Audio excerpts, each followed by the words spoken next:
Hi everybody, this is Lee at Fresh Astrology, and you're about to view your second quarter forecast for the year 2019.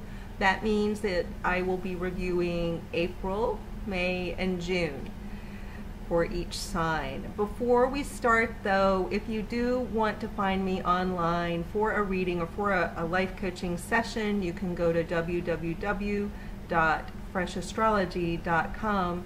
If you are interested in starting your own business and want support around that, you can find my other business, tribetripsandretreats.com, at www.tribetripsandretreats.com to find out more and join us there. All right, onward, here we go. Hi Scorpio, this is Lee at Fresh Astrology. How are you? So we're looking at the second quarter of 2019. That means we're looking at April, May, and June. And let's talk about what's happening for you. So if if you've never watched me before, I don't do astrology maybe the typical way people do it here on YouTube. The only reason I'm here, and the reason I've been here since 2011, is really just to try to have the conversation around, within astrology, how can the individual take more, I use the word control lightly, not like a hard, like controlling kind of control, but feel empowered in his or her own life. How can an individual feel empowered and not feel at the mercy of astrology? Because I think there is a mindset when people turn to astrology that they're at the mercy of whatever's happening out there in the solar system and beyond, and that if we say Pluto's in this area of life and symbolically means these kinds of things, that you're just doomed somehow. Or if Jupiter comes in, you're going to automatically be lucky, which may be the case, but also there's this idea of how can you feel empowered to step into your full power here while you're alive? How can you live more fully in the moment and create change in your life and create the kind of change you would like to have in your life? How does a person do that when they're paying attention to astrology? So that's the kind of conversation I like. And so that's the way I look at astrology. And if you want to look at it that way too, or try it out, welcome. And if not, that's totally okay. All right, so looking at the next few months, Scorpio, I'm paying attention in this particular reading to the movement of Mars and what it's doing in people's charts. And when we look at Mars, it can show outer events and it can show other people in your life. But if we just think about you and what you have control over, it's really where you want to put your energy. And so people, even if they know nothing about astrology, they'll feel Mars in certain areas of their chart and want to do the kinds of things Mars is wanting to do symbolically in a person's chart, depending on what area of life it's hitting. So you may just naturally want to do these things, but this is where your energy is used most efficiently, and it's sort of meant to go into these areas right now, kind of cyclically. Right at this moment as I record this and as we move into April, there's a lot of energy for the average Scorpio going into finances. Possibly even like on a relationship level, it's more like really expanding that world of relationship to a deeper, more intimate level. So there you may find, if you've met someone new, that it's getting more intimate, it's maybe getting more physical if it's really, really new. And even if you're in relationship, there's this idea of, established relationships go through cycles too, as you know, if you're in a relationship. And this is could be a more romantic time. Or you're both angry about money. There could be a little both. But so on a relationship level, there's this ability to put focus and energy toward developing a more intimate relationship. And by intimacy, I don't just mean sex. I mean more than that. I mean really getting to know someone on an intimate level, really being willing to open yourself up. and to be present more fully and with your full awareness so somebody else can be more vulnerable and open up, emotionally open up, right? So that's the kind of intimacy that it really means. But it can also show, symbolically shows sex, especially with Mars in here. So there's that. But on a different level, it's about really focusing on financial issues, financial awareness, financial safety, organizing your accounts, paying off your taxes. A lot of just kind of your focus and direction may be pointed there at your financial world. How do I fix my financial world? A lot of your mental energy is there. And then kind of mid-May through June, it shifts, and you're more kind of where Libra is at the beginning of this time frame, where you're poised mid-May onward to maybe get some legal paperwork done, to travel more, or to travel abroad, to make a longer trip. And then your focus is more outward, mind expansion, travel, getting your ducks in a row. If there's any international theme, you're focused on that. And it could be international legal paperwork. Or maybe making travel plans. If you have any marketing or sales to do in your company, like in your career, maybe it's your own company, you may promote yourself and do some marketing for yourself. You may publish. If you're a writer, you may publish and find yourself published, maybe for the first time. Or maybe just it's a bigger publishing moment for you where your work becomes public. So there's a publishing theme there for some of you. If there's a legal, there may be a legal case that flares up and then cools down, but just a lot of attention focus there. Sometimes there's, when you have this cusp of this 8th and 9th house, there can be a little bit of a moment with real estate and moving. But it has more to do with the finances of real estate, like the changing of hands of a deed or the legal paperwork around a property. Something like that could happen during this time frame. So that's where your outward energy is during this particular time of the year. Ending in June with Mars right on your midheaven, with Mercury. And so it looks again like travel at the end of June, possibly. It looks like we have Mars and Mercury. There definitely could be two people, could be you and someone else traveling or making a pronouncement, or it could be you partnering with someone in a career, collaborative capacity, career-wise. But again, I see a little bit of that writer publishing theme. So I could see, because Mercury can symbolize writing and publishing on a smaller level. So I could see you definitely doing some publishing and writing around this time. Speaking publicly is also there, this idea of speaking out publicly.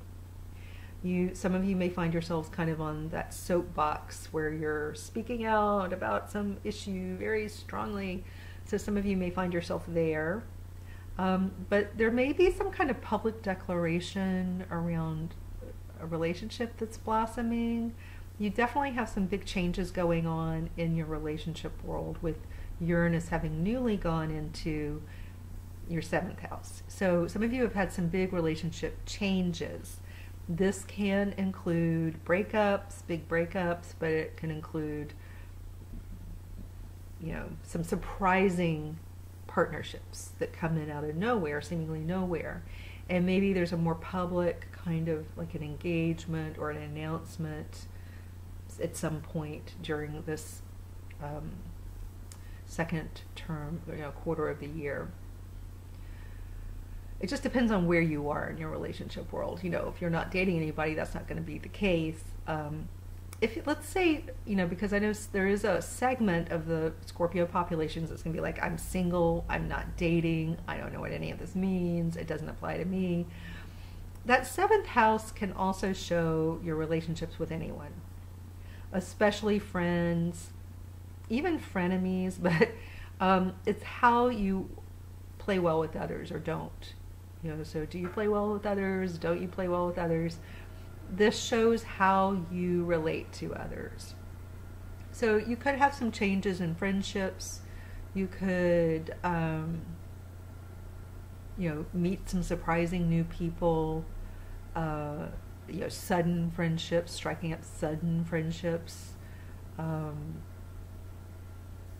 occasion it's going to be the ending, suddenly a surprise ending or a change for a friend. Sometimes it's not so much the relationship itself that's starting or ending. Sometimes it's your partner, if you're married or dating someone long term, that there's some big changes on the horizon for your partner and they're experiencing some big changes themselves. And you just notice that your partner's going through some kind of turbulent time. Something's going on with your partner, you're not quite sure. They could seem unstable. This could be an ex, because in this area of life, if you have an ex that's more significant, they show up too, not just the person you're currently with, or if you're single, it could still be an ex. So, because in the eyes of the universe and maybe God, arguably, you may have a fight and separate from someone, but the universe sees you as a pair, whether you're still together or not. And so you never quite escape those exes, even if you want to. But that's kind of a good thing. You're always connected to people, even if you feel very lonely. You're never fully disconnected from anyone. It's just your own perception that you are. And so even an ex, like if you rely on an ex for money, or they're just somehow still in your world, maybe because you co-parent or whatever, if it's that scenario, something could be going on with them. They could seem like they're unstable or going through lots of turbulent changes. A friend, a close friend, could seem like they're going through a lot of ups and downs, a lot of changes. Just people close into your world, whether you like them in the moment or not, you could have the feeling of your life being okay, and you're kind of walking through the world, experiencing your daily life, and they're just people around you are going through a lot of turbulence. Sometimes, I don't know if you've ever felt that way, sometimes I feel like, what's going on this week, this month, this year? Because people's lives are just going nuts, but luckily I feel okay. And then there are years, that I've had where my life is going nuts and then other people seem like they're totally fine. This is one of those cases where for some of you, you could be like, my job's going well, money's coming in, things are going well, but out there in the world, it seems like my friends are struggling, my partner's, the person I'm married to or dating is struggling, but I seem to be okay. So, it'll just depend on the Scorpio. So that's your outward focus. Those are some of the bigger changes outwardly, and where your attention tends to be towards your money, your partnerships, and any developing relationships. And eventually, it's more of an international focus, education focus, publishing focus, legal focus. That comes up later. And then in terms of internally, where you could play around with dealing with your emotional, psychological world, is dealing with the South Node. And this is in an interesting place because it's combining its energies, the South Node, with Saturn and Pluto a little bit, kind of, Jupiter's there kind of on the edge, but there's a lot happening in this area of the chart where Capricorn is, and here's, lo and behold, is the South Node. And in this area of life, it's where you would do well. You can do whatever you want. You don't have to listen to me. You can do whatever you want, but I think the way I read this is that it would be a good idea possibly to release your grip of control over certain things. And certainly where you would want to release some control is where the South Node is just to let go and let things just happen the way they're going to happen without you controlling everything. I've experienced myself when I've tried to grip control over where the South Node is, and I've watched it with others. It tends to really blow apart, and so what you think you're controlling and trying to help gets just blasted to smithereens because it's just not the place to try to tightly control and obsess over. So for you, for some of you, there is this legal theme for some of you, obsessing over the legal paperwork, obsessing over school issues to do with school and education, obsessing over where your neighborhood, like, I don't know, something about your neighborhood, obsessing over stuff going on with your siblings, or them possibly in this case, because other people are implicated, obsessing over you. There could be these issues of control and who's trying to help whom, and does it feel healthy or not. Do these dynamics with your siblings and cousins and neighbors feel healthy is one question. There are some powerful changes here. Maybe some of your siblings are going through more powerful transitions. Likewise, something about who you identify with as your clan and your territory is changing, going through some powerful shifts. So that means stuff could be going on around you wherever you are. But what I focus on is more like what's going on inside of you. How do you identify with your clan? Like and this is changing. So if you used to consider yourself, however you labeled yourself, I'm kind of going blank on labels. I usually like to pick on certain kinds of labels. Let's see. I am a banker. I pick on bankers a lot. I don't even know what a banker is, but I just, because there are many different jobs within banking, so I don't even know if the word banker even has any meaning, so I think that's why I pick on it. So if you have labels that you used to live by, I am a Caucasian banker living in Indiana. I'm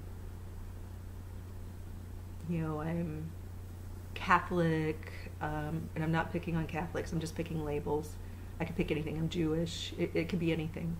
But whatever label you identify with, you apply these labels to yourself. I'm a Catholic Jewish banker from Indiana, and I'm a father or mother, and I am a citizen of the United States. These labels that we kind of stick all over us, and we think this is us, that these labels equal us. It's very disconcerting when we have a moment or several moments when we realize these labels have nothing to do with who we are, and that the labels all dissolve. What if all the labels disappear? Like, what if you suddenly move away from Indiana or outside the United States? You're not from, maybe you're originally from Indiana, but it has less meaning if you move to Russia, or Norway, or, I don't want it to be too charged here. So, wherever you move, you could be moving to Jamaica, but the fact that you're from Indiana has less and less meaning. Even the fact that you're from the United States can have less and less meaning the longer you spend somewhere else. And what if you did grow up Catholic Jewish somehow, that there was this religion called Catholic Jewish, then the more the less and less you practice that, and the more you get into maybe just some Zen meditation, and you get into yoga, and you're not really going to church anymore, those labels, Catholic Jewish, that strange rare religion called Catholic Jewish, the less you identify with that, the less and less meaning that has, and it becomes almost kind of like this empty, hollow shell of a meaning.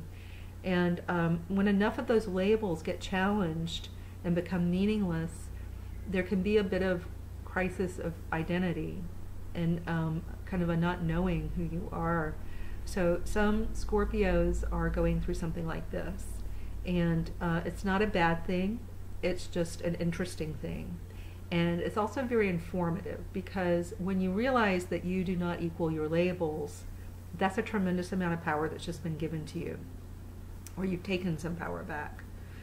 Because often we give a lot of power to these labels, and they kind of, we think they define us, we think they're so important, and yet when we're stripped of these labels, we realize I'm still here. The labels disappeared, but I'm still here. I'm still the same person without those labels. Then what? It depends on how heavily you identified with those labels, and how easy or hard it is for you to shift and identify differently. So there's some kind of self-identity thing going on here for many Scorpios, like, who am I if I'm not this? You know, if I'm no longer a school teacher, if I'm no longer, you know, if all my siblings, like, for example, my mom is lucky to still be alive, but she's the sole remaining sibling. She was among 6, so it's a lot of siblings to die off before she did. And then what is your identity? She wasn't the baby of the family. She wasn't the oldest. She was somewhere in the middle. It's weird when all your siblings die off kind of early. Then who are you? You're no longer in that pecking order of, you know, I was the third born, or the, you know, however you're identifying your family. What if your whole family die? You know, your parents die and your siblings die, and then who are you? You're no longer in that system of understanding yourself.